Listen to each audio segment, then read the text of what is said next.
How do you feel you guys have been received as a staff by local and in-state coaches so far? Received really well. I think we have guys with deep relationships in the area in general, that obviously having alums on staff that have been a part of this program also helps. But yeah, no, we've been received well, and we're looking to build. I mean, it's there's a lot of excitement, and I think particularly once we get the chance to get players and coaches around this coaching staff and around this program, I think that'll only help with traction and recruiting. So exciting day, but definitely something we want to continue to build on. Adam? Yeah, I've actually got a couple recruiting questions too. When you were at Notre Dame and other schools, how much recruiting did you do in Middle Tennessee? Was that routine visits? Was that just depending on the player? How much did you come back here to recruit around Nashville? So Tennessee has been part of my area since I was at Wake Forest, and then I kept it as an area when I was at Notre Dame. So quite a bit. I think as a coordinator at Notre Dame, I spent probably less area time and more spot recruiting defensive players. So over my time there, my trips back became a little less frequent, but I always obviously love coming back to Middle Tennessee, and the football in the area has gotten so good that I think it's fruitful grounds for a lot of programs, but certainly I want that to be the case for Vanderbilt. We recruited at Notre Dame a linebacker out of East Tennessee this year. So we were in the state, and it was just a matter of like for us at Vanderbilt, finding the right fits, the guys that we're going to be able to flourish on our campus, and then also get it done to a level on the football field. All that's kind of the same. Every area sort of has its strengths, I guess, in recruiting. In terms of Vanderbilt, I know you would like public kids, private kids, whoever good players are that fit the culture there. But there are private schools in the Nashville area that would seem to fit Vanderbilt culturally. Can you talk a little bit about that? How much of a fit do you think that is? Do you think that the mid-state private schools match Vanderbilt's culture pretty well? Certainly. To your first point, that's not necessarily a separator. When we look at a player, we're looking for the raw material. So what we feel like is skills that can be developed into NFL caliber production. And that doesn't always mean it's the player's ready-made. Or, we just think that there's, whether it's height, length, athleticism, through our process of evaluation, we've determined that there's elite potential there, and then we drop them into a very demanding environment, and with elite systems for development in all areas of their experience. And that's kind of the process through which that we're going to develop this roster. That person, and obviously with character traits that our prospects, it should be important to them not to make compromises in their decision. Obviously, education has to be important, and I think that is a separator to us. In terms of like when we go in and make decisions to offer, or whatever the case may be, we're looking for guys that we know are going to value the educational experience here, the academic experience. So that we'll go anywhere and everywhere for that fit, public, private, city, small town. It doesn't matter to us. We're uncovering all stones and finding those players. Strategically, I think the level of football being played in this state, the population boom in the mid-state, and how that's led to a higher number of recruitable players within our immediate, footprint. And then certainly, the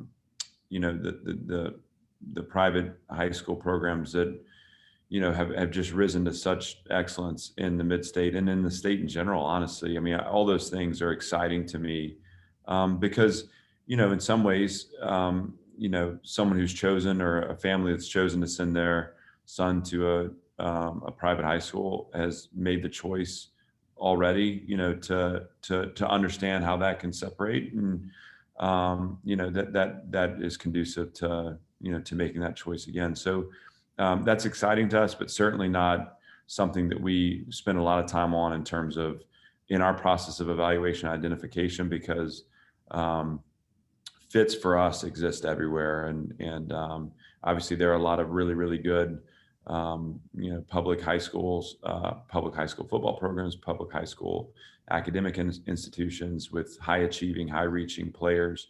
Our job is to get out there and just find the ones that, again, fit our profile as far as the importance of education, and then obviously meet the marks for us as far as our evaluation methods. And if I can, just one more.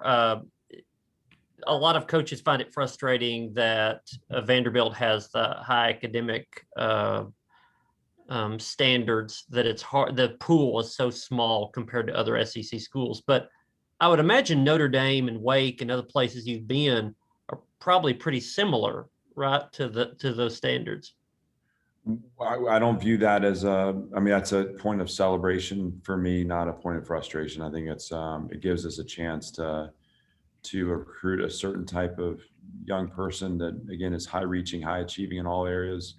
That is exciting to me. And what Vanderbilt becomes, in my vision, is the kind of breeding grounds for the future leadership of our country. I mean, this is a program that's going to be dealing with players that'll certainly go on to have NFL careers, but also equally as important, we'll go on to take leadership positions in our community, in our business industry. And so through, with that in mind, that's why that's why the work here that we're doing is so important. Thanks. Simon.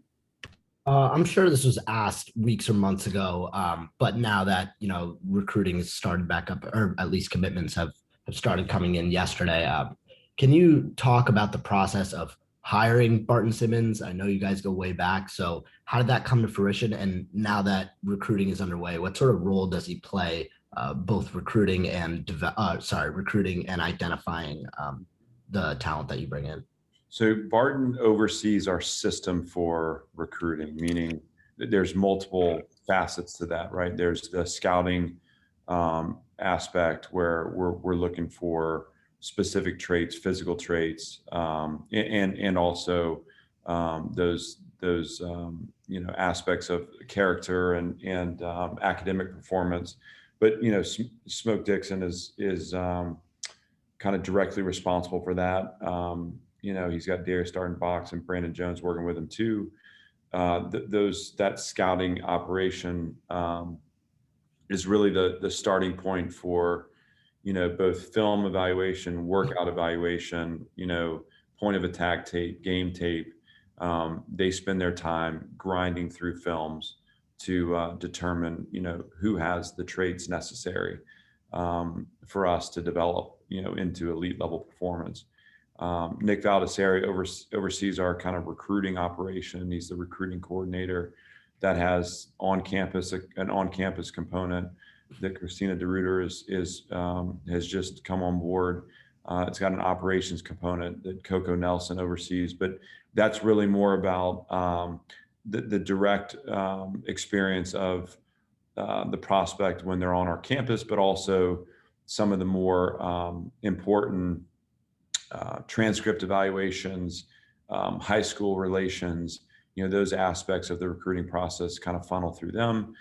Barton oversees it all. Barton obviously has, my relationship with him was important only because, I think there's just a mutual respect and trust.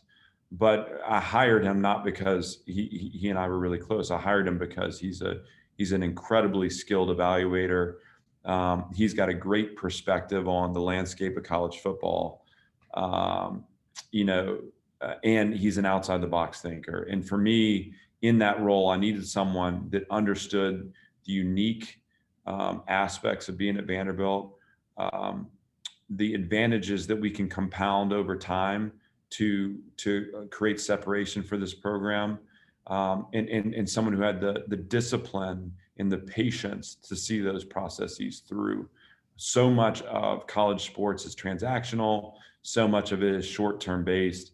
And I needed someone that was right there with me that was gonna constantly be thinking about that 10-year plan for success. And again, that's not to say that we're waiting 10 years to be successful. It's just saying that all the decisions we make that will create short-term, open up avenues for short-term success, but all of those decisions are ultimately geared towards getting this program to a level of sustainability that, to me, the 10-year to 20-year mark is where we'll be measured. And that's why Barton is so special, because he doesn't come here with, hey, this is how we did it at another school, and let's recruit this way, or why is it that we can't recruit this? Like he doesn't ask those questions. He looks at Vanderbilt. Hey, what makes this place unique? How do we stay committed to the things that are important to us to make sure that we're delivering players here that can flourish and help us change the trajectory of the program? Robbie, go ahead. I think I saw you guys were in pads today for the first time. What were your impressions of practice and making that transition? I think every time you add a variable, ultimately there's processing involved. And so we looked like it was our first day in pads today. I think we're still trying to clean up a lot of our operation. We have to evolve. We have to evolve as a team. We have to evolve as a program, and that's an ongoing process. And so every day, we look back and, hey, there are going to be some things that we did well, and there are going to be some things that we need to work on. And right now, there's probably more that we need to work on. But the goal is that with every day, you kind of maybe move some of those over on the slider, and you just keep trying to process this forward. But we do have a ways to go. Adam, you got another? Whoop, sorry, I was on mute. Yeah, let me get one more recruiting question. Your philosophy, does it matter if you recruit locally or if you sign local kids? Does it matter if you're winning? Does it matter if there's 5 in-state kids versus 30 in-state kids?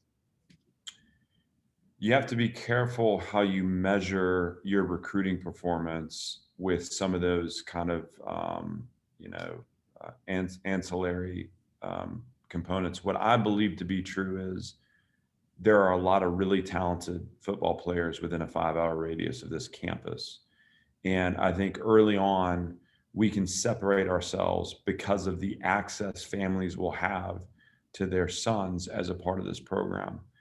We know that right now that our recruiting niche is going to be a values-based family. They're going to understand the substance within the education. They're going to prioritize competing in the SEC as a part of their process.